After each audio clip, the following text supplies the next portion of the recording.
Ladies and gentlemen, welcome back to Anything Goes. My name's Andrew Eek, and today I'm proud to be joined by Louis Smithson. Louis, it's been a while. I believe it would have been last December/November time since I interviewed you on the channel. We had a great podcast. If anyone hasn't seen it, go check it out. And then now I've got you back here since.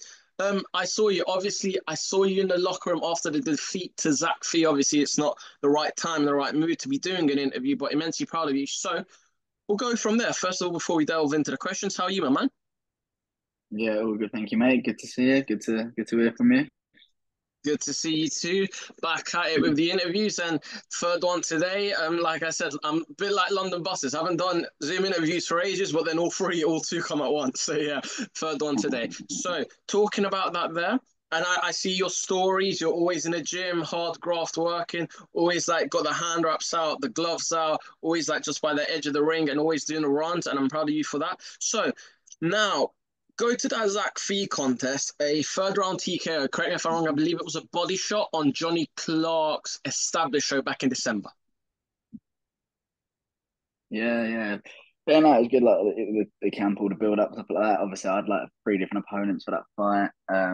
Zachary took it on. I think it was like 3, maybe 4 weeks notice. Yeah, like he caught me with a really good shot, and it happens. You know, body shots are very hard to recover from when they hit you sort of in the same thing. And he actually caught me with it. The first one he caught me was actually in the first round. And I remember going back being like, oh, he's got a good shot there. And then he just placed it about 6, 7 more times. Um, and yeah, basically just took it out of me and that was that. But, it was just like, well done to that fee sort of thing. And would you say he's one of the best opponents you faced, amateur career and pro career, or not? Yeah, I think he said like he said himself he's had a pretty decent amateur career. And he's being well looked after in the pros. I think he's heading in like a very good direction. I think he's after like a youth title pretty soon, so I think he's going to be a very good fighter. So and he's a nice guy. Um, so yeah, it was good to share the ring with him and stuff, and yeah, learn a lot out of it. So no, it's good. And I believe Johnny wanted that to be for Zach's last performance, last fight to be a UFO type fight, but they thought not to rush him. Talking about that, Mm. how was the experience on top tier? Which we'll get to the news after why I've got you on today, but talk about the top tier experience back in December.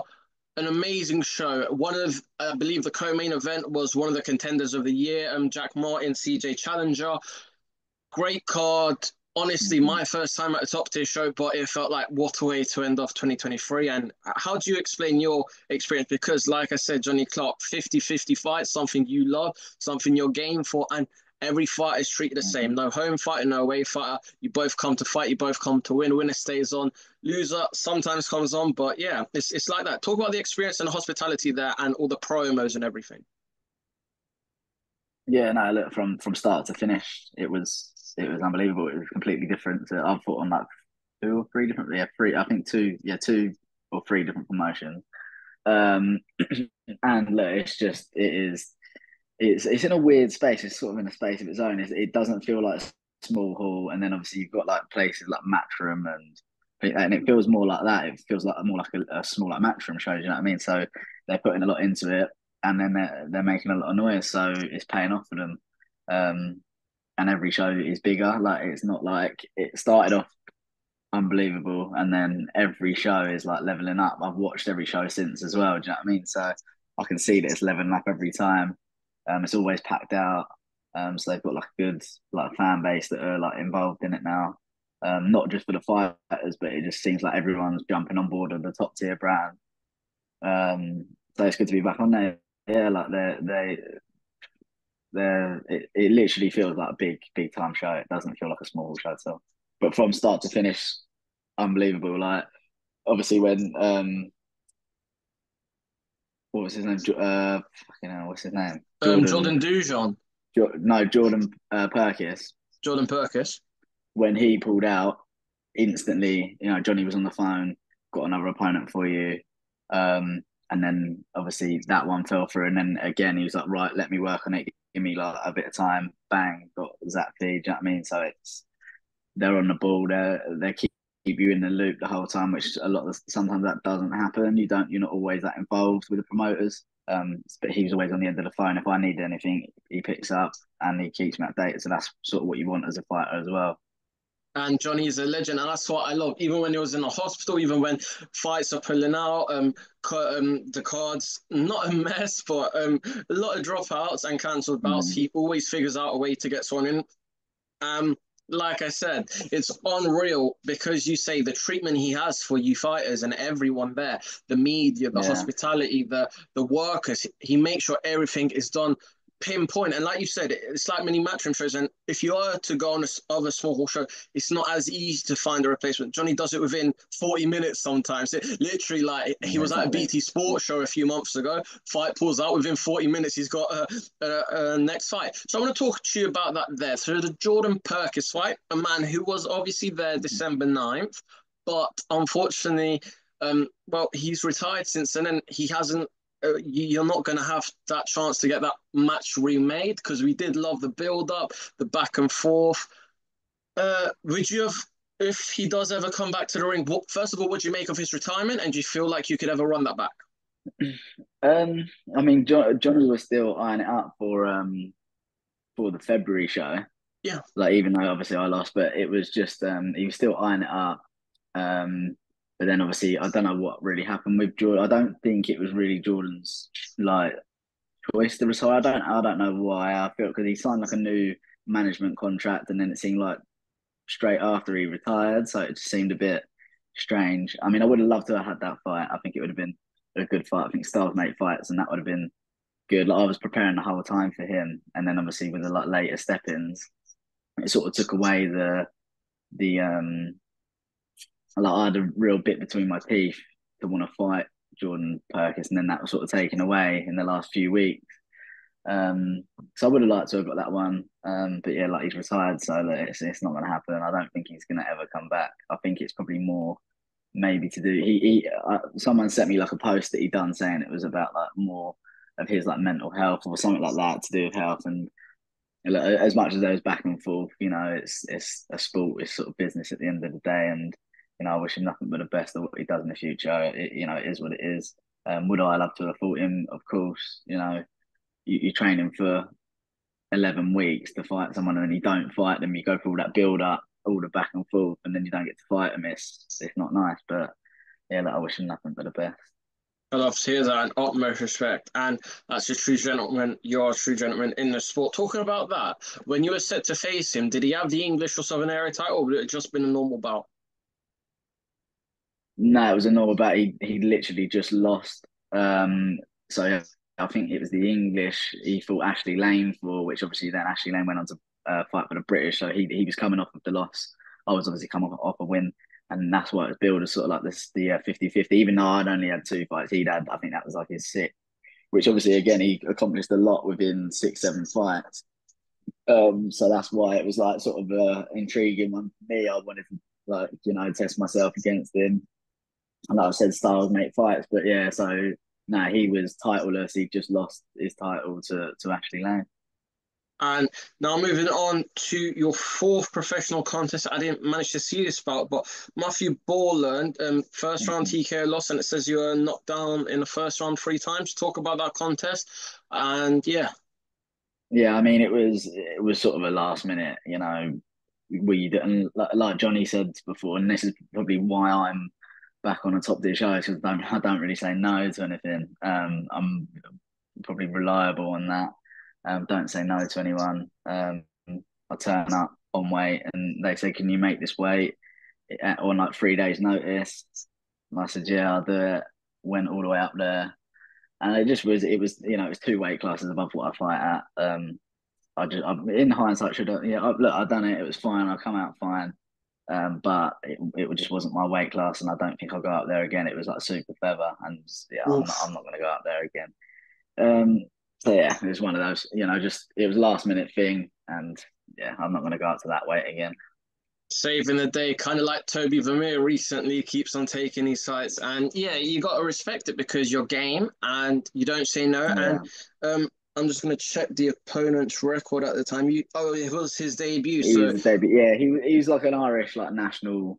He'd won like Irish national champion. He come over from Ireland, so he'd won like amateur titles over there. So he was decent. He was a decent kid. Um, but yeah, like I said, it was too heavy for me. And was it like a body shot, TK? Was it just like standing on our feet, like offloading? What type of Nah, finish was it? it was a body shot. It's weird because through all my like all the years I've trained all through sparring, I never get touched. I'm durable, so it was just a weird one. It was like in the fee fight. That one was like he just caught me perfect, whatever, and I was like, right, this is I'll never get caught with shots like this. And then in that one, I was just not in correct shape, 2 weights above, because I know how durable, I know how tough that I am, and I can last. So I'm not really taking anything from it because I know that I weren't in shape and it was 2 weights above. So And talking about being game, talking about 50-50 fights, talking about top tier shows, you are back September the 7th, Johnny Clock's Diligent show at the Brentwood Centre. Your return, your second fight on a top tier card in the Brentwood Centre in Essex. How does it feel to be back? And you're fighting not only another debutant, but you're fighting a Queensbury signee in Danny Boardman.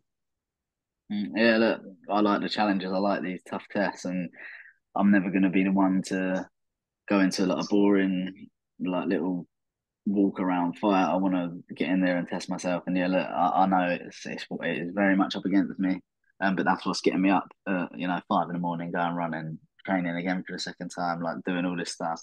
Um, and that's like it was the same with the Perkins fight. These fights get me up, and I try and rise to that level. Do you know what I mean? So I know it's going to be tough, but these camps make me better. So that's what I want it.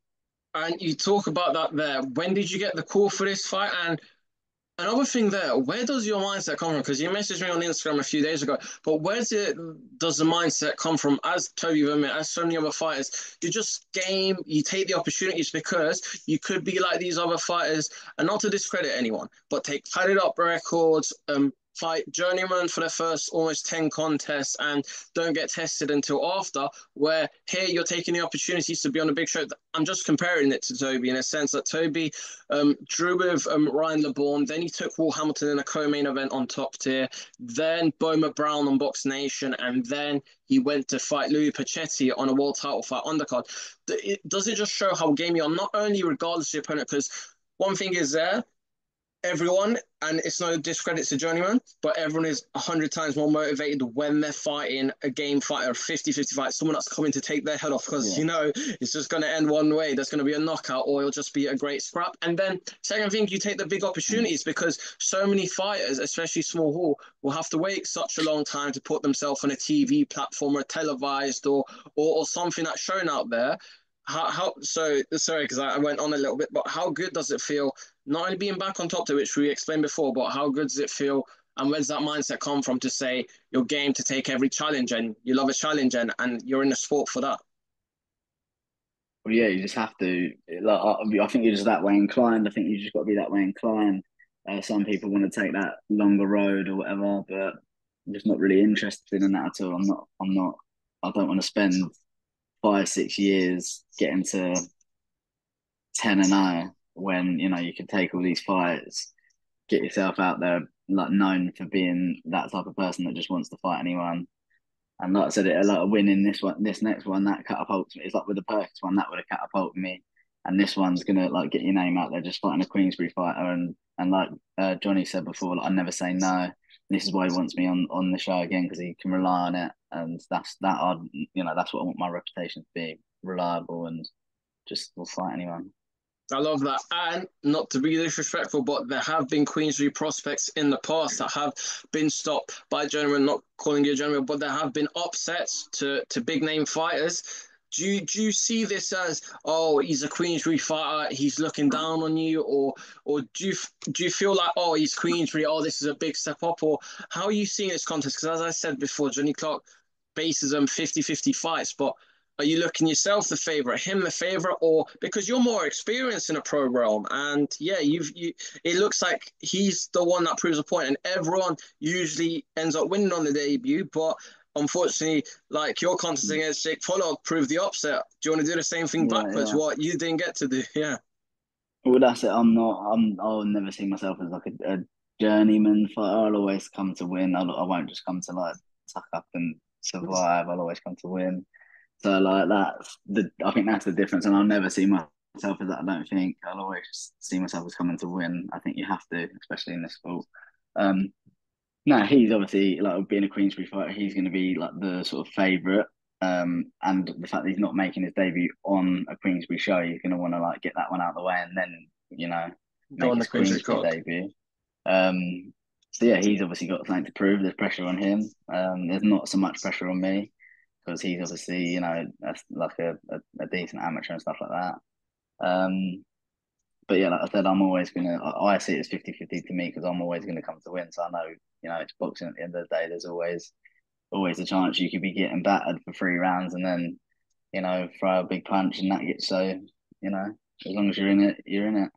I love that, and you're coming to win as well. So talk about that there. Do you know anything about Danny Boardman? And you mentioned there he has had a good amateur career. Do you know much about him? Have you researched on him? Not. I don't really like to delve deep into stuff like that. I know that he's a decorated amateur, and the fact that he's been signed by Queensberry, it says enough.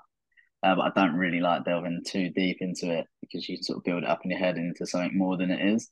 Mm. So, when I get in there, I'll learn pretty quickly what it's going to be like. So all I can do is, and it doesn't really knowing stuff about and doesn't really change a lot about how you go about it. You have to train hard, be the best shape you possibly be in, and that's that.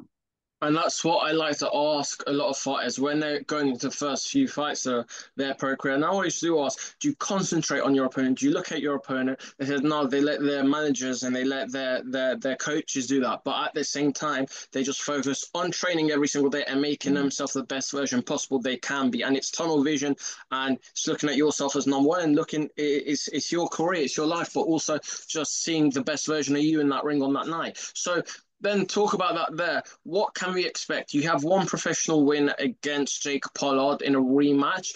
Is this coming to look for a second professional win? And you don't want to give any secrets away, a decision and knockout, but you said one punch can change the whole game. What are you looking to do that? And correct me if I'm wrong, is it a 4 round or a six? It is a 4 rounder at super bantam, so 122 pounds. Which is that's what I'm gonna stay around now, sort of the bantam and super bantam. I'm not gonna go up anymore. I'm comfortable at those weights, so yeah. Um, and yeah, no, it's just training hard. You know what I mean? I'm just gonna train as hard as I can. Still got 6 weeks to go. I feel good at the minute. Loads of sparring, everything like that. And that's it. Just getting the best possible shape I can get in, and then when the bell rings, I don't really go into too much of a game plan either. I think you get caught up again. Like in the first, I learned that in the first sort of like Pollard fight. It was like, right, game plan, game plan. And if it doesn't go, you sort of panic. So you just have to take it as it comes and just adapt. So that's what I've been doing a lot more is just adapting different sparring partners. Like every time I spar now, it's like 2 or 3 different sparring partners, different styles. So then you just have to get used to it. Whereas before, I'd sort of spar the same person through the whole camp or like the same couple of people. So now it's just like loads of different opponents and just to be able to adapt. And I think that's what you need. And someone you posted on your Instagram last night or the night before, talk about Adam Hamad. And have you trained with all of them, like Sammy as well? And have you sparred Mm. them? Yeah, I've sparred all of them, trained with all of them. They come down our gym when they're back home. Obviously, they're up in Manchester with Jamie Moore, but they live like 10 minutes away from my gym that I go to, Camberley. So yeah, they're in there often, and I've sparred with all of them, and they're all very different. To be honest, they're all very different styles, but all good in their own way. So yeah, no, they're all good lads. And what do you make of Adam's performance last night? Yeah, good. It was expected. I think he puts a lot into it, and I think there's big things to come from Adam. And I love to hear that. And you say that there. What have you developed in your training from previous camps saying you stick to one fighter? How cool, because I see MMA fighters do it and they do certain drills and different. techniques and takedowns. How and I've been in Nathaniel Woods gym, and how cool is it to say when you switch guys every three, like 3 to 5 guys, and obviously they're different rounds, but when you have a fresh guy and you're still game, does that show? And I think other fights have said it when you're on your fourth, your fifth guy, and you're tied or not tied, but you're the one that should be tied. You're the one that's gone through the 5 rounds, and then the new experienced guy, the new fresh guy, feels like he can't handle it. So that show. And Mm. another quote going, it's not about how much you can. It's not how much you hit, or you know what the quote I'm saying, but it's how much you can take. Yeah, And if you yeah. can keep taking it and you're still there, how cool is that to develop your training? Well, exactly. That's sort of the whole point of it is, you're always being pushed, you're always being tested. Um, you know, and then again, if they're different styles, you've then got to switch up your thinking, you've got to switch up the way you're fighting. So it's constantly pushing you and it's constantly making you think, and switch up mentally, all right, now I've got to do this, now I've got to do that. Do you know what I mean? So you're always thinking, you're using energy thinking and fighting. And just before we conclude, I want to ask you there, do you prefer being lower down on the cards, higher up on the cards, or does it not matter? Because when it comes fight night, it's a fight. Uh, Or do you um, want to be on early to get food, or you want more fans to watch you? What do you want? Not really. I don't really think about that too much, to be honest, because I think as you go, you're going to be on all different stuff. I mean, as an amateur, it used to be a bit of a nightmare when you turn up and then you'd be waiting there all day and you'd Mm. be fighting late and like, or you wouldn't know. But so far, I mean, in my pro career, I've always fought within the first like 2 or 3 fights. So I mean, that probably is nicer because then you can enjoy the rest of the event. You get it out of the way. You're not hovering around all the people that are fighting, all the nervous energy in the changing rooms it can relay onto you, like other people, and then they're coming back. People are winning, people are losing.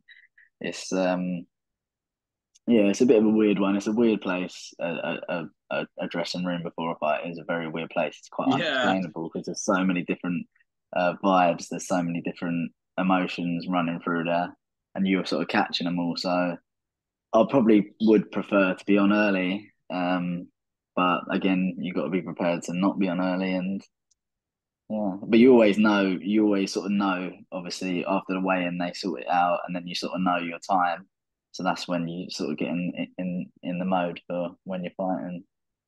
And another thing I want to mention there, obviously coming back on the top tier card, um, from your Jake Paul debut to now, which it's been just, I would say it's been a week. It's coming up to a year and 2 weeks. Mm. Are you proud of what you've done in your first year of boxing? Yeah, I mean, I don't think it necessarily went as how I expected it to go. Hmm. But yeah, I am. I mean, I didn't really come in to it like with a lot of like knowledge of the business side. You know what I mean? It is very much a business. It is very much, you know, it's not sort of what I expected. But yeah, I'm proud. I mean, some people have 2 fights in their first year. Do you know what I mean? Again, like trying to pad it up 2 or 3, and I've had 5, and but the amount of like respect I've got amongst promoters and stuff like that is good, even just off losses. So that sort of has done me in good stead. But I hope to be here for I'm 28 now, and I hope to at least to be doing this till I'm like 35. So this first year is just a big year of learning, and I'm just looking forward to the rest of it. And not to look over Danny, but God willing, a victory. Where do you want to go from here? And as you said there, you're not a journeyman. You may have a loss in your record of several losses, but you're Mm. always game to fight, and that's what I love about that. You're kind of not just creating a new. I don't want to say it's a cliche or a stereotype, but it's just Mm. something people look at. Oh, he's got more losses than wins, but no, like I said, with Toby Vermeer. So you always come to fight. Talk about that. God willing, you get through, Danny. Where would you like to go from there? And Johnny would probably like to keep you back on his show. Yeah, I mean, I think I feel like I'll get on with Johnny. He's a good man. So I think I probably will be on another top tier show, win or lose. I think he just likes reliable people. Mm. But no, yeah, once I win, like beating a Queensbury fighter and the stead that he is, I think that puts me in a good position to push on and maybe another bigger fight and just keep going. I'm not really looking too far ahead. It's just get the win and then take the next best the next best fight. You can correct me if I'm wrong. Who's a Southern Area and English super bantamweight champion? I actually don't know. Now, the last one I knew it was Ashley Lane, so I don't know if they're like Mm. vacant because he had them, Yeah, and he's moved and down. then Yeah. yeah, well, and because obviously then he fought for the British, and then he's Oh, gone to Frankie Story has a super bantamweight Southern Area out right. of the Yeah, that's pub it. gym. But I'm not Yeah, sure so if he likes the English he's just won that, hasn't he, Frankie Story? He's just against Ryan literally Walker. Yeah. yeah. So I mean, Ryan Walker's fought for it about 50 times. He's so, but yeah, I don't know who the English is. That might be vacant because yeah, Ashley Lane was that, and then he obviously fought for the British. So and that was within like a few months. So I'm actually not too sure to be honest. I'm trying to check now. Um, Mm, Also talking about the super bantamweight division last night, Dennis McCann put on a spectacle against Unit Baluta. What do you make of that? yeah, I think he's. I don't think Dennis is going to be in the super bantamweight division. Like he's growing. Like even in the past sort of 6 months to a year, the difference in him is like unbelievable. So I think he'll end up going up to featherweight. I think he'll outgrow this division. But I think he now obviously he's instead for like probably a world title now. You know, he's uh he's looking unbelievable. So he'll probably pick up a world title and then move up, I'd say. Yeah, and you are correct. It is currently vacant, the English. So that's something you could be aligned for, a Southern area type with Frankie or the vacant English soon, God willing. And just before I let you go, sorry, because I thought I was about to sneeze there. Just before I let you go, what can fans expect on the night? And how's training been going at Cambly's? How's everything going? And because, like I said, so much, there's just so much people can see from an Instagram post or a reel or a 5K run, 10K run. But I went for one last week, and that was my first 5K run in a good few years. Talk about it and talk about the experience. Of course, you're athletes, but talk about the 5K runs, the 10Ks, the dedication, the nutritionists, the dieting. What fans Mm. don't see behind the stage, and what do you think they don't understand about that aspect of boxing and how hard and mentally and physically you put your body through in to get there? Yeah, I mean, it's you sort of expect it when you go into it, but it is tough. You have to be, you know, dieting to obviously get the weight up. You have to, and you know, the best food possible after training sessions. But you know, I'm doing runs, S&C, boxing, sparring every week. You know, it takes out you, but we all obviously love it, so that's why we do it. So you can't really complain. But you know, it is a tough sport. Everyone knows that.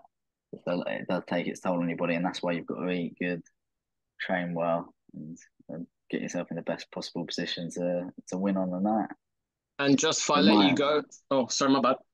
yeah, but mine's going good. You know, this is actually the best start to a camp I've had. You know, sometimes I come in with little injuries or like just you know little things that you're like, oh god, like I can't be bothered. But I'm actually very positive. It's going very well. Sparring started very well. You know, fitness was good. Like is good going into it. So I actually feel fitter now than I did going into the fee fight. Funnily enough, um, Oof. so that's a good sign. So yeah, I've still got 6 weeks to go as well. So just keep that up. And when it comes to fight night on September 7th, how long would you have had in camp? Would it be 2 to 3 months? Exactly how? It would. So I've been training for like a month now, and then Mm-hmm. obviously I've got 6 weeks left. So it's going to be about 10 weeks. All 10 in weeks. all, it'll be like 10 weeks training. Yeah, which is that's pretty. That was when I got the call. As soon as I got the call, like the message for it, I was training anyway, but then I got the message for it, and it was like literally 10 weeks to the day. So yeah, I started training immediately, and that was that. And Louis, just before I let you go, what is your final message to the fans, your supporters, everyone that's going to come down to the Brentwood Centre? Tune in on where it's being televised. And what's your final prediction against Danny Boardman? Is it a decision? Is it a knockout? Or is it by all means necessary having your hand raised? Yeah, it's always. I'm never going to be able to predict anything. It's always going to be just by any means. I'm going to just come in, adapt, and take it each round, each minute of each round. Do you know what I mean? He's going to be a tough test. So it's going to be a good fight. I mean, Johnny put out the sell it to me thing, and I think he sold it quite well. You know, He saw it almost a minute long. exactly, yeah. So yeah, just tune in, or if you're coming to watch, expect a good fight. And final message to your fans and everyone that supports will be supporting from back home. Flood your phones with messages, been supporting in camp and will support after the victory. Yeah, it's always appreciated, especially like in this sport. It is a lonely sport. You're training all the time on your own. You're doing whatever. So yeah, look, all the messages, all the reach outs and stuff. It's always nice. So thank you all. God bless you. God bless you, Louis. Thank you so much for coming back on. Sorry it's taken so long, but you can't rush the good things. And we finally got you on. God willing, I see you at Media Day as well. And then see Yeah, you September 7th, my brother. Thank you. yeah. Thank you for your time, mate. Cheers, cheers, cheers.